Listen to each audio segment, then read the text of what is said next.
एणिक CSK को हरैकी play of race रे एबे भी अच्छी पंजाब किंग्स। तो मैच नंबर 49 रे पंजाब किंग्स हरई देछि सीएसके को, सेटा भी 7 विकेट रे। तो यह मिसाई सीएसके 5 थर परास्त सामना करलानी पीवीकेएस पंजाब ठारू। एणिक प्रथम तो पंजाब कैप्टेन साम करन टॉस जीति बॉलिंग निष्पत्ति नेले, जो फसीगला सीएसके दल।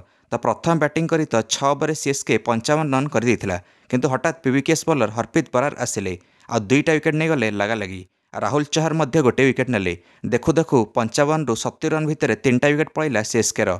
शिवम दुबे बिना खाता खोली आउटले, जाडेजा मध्य 3 रन करके आउटले। सीएसके इनिंग्स धीमा होगला, पिच भी सेमिति थिला। प्रथम इनिंग्स रे बैटिंग करिया सहज होउनथिला, किंतु ऋतुराज गायकवाड खेलिले कैप्टेन इनिंग्स सीएसके तरफरू। एणिक CSK captain Ruturaj Gaikwad 48 ball 62 run कर पकाइले। अर्शदीप सिंह तापर शिकार हेले ऋतुराज गायकवाड, किंतु 100 रन पार कर जाइथिला। से बड़े एमएस धोनी 14 रन गुरुत्वपूर्ण योगदान देले सीएसके पई। मोइन अली मध्य 15 रन करिले।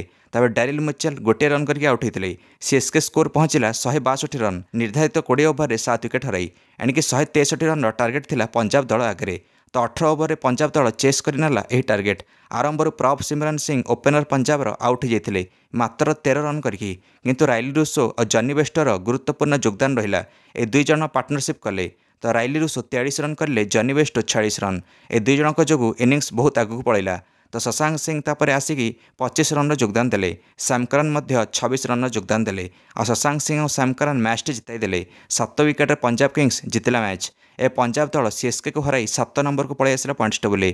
सीएसके एवं 4 नंबर अच्छी। से भाया प्लेयर ऑफ द मैच पाइले हरप्रीत बरार, जी मात्र 70 रन दे 2टा विकेट नहीं निज 4 ओवर में। पंजाब कैप्टेन साम करन कहले जे आम एबे प्ले ऑफ रेस रे जीवित अच्छू, आम चाहूँ जमीती हेले क्वालिफाई करियो प्ले ऑफ को। दर्शक बंधु मैंने से भाया सीएसके प्रथम 4 भितर पशिया चेष्टा करुच्ची। आपण मैंने क्या देखा चाहते आईपीएल चैंपियन 2024 निश्चित निज मंतव्य कमेंट दे वीडियो को लाइक और चैनल को सब्सक्राइब करदे। समस्त क्रिकेट अपडेट्स धन्यवाद।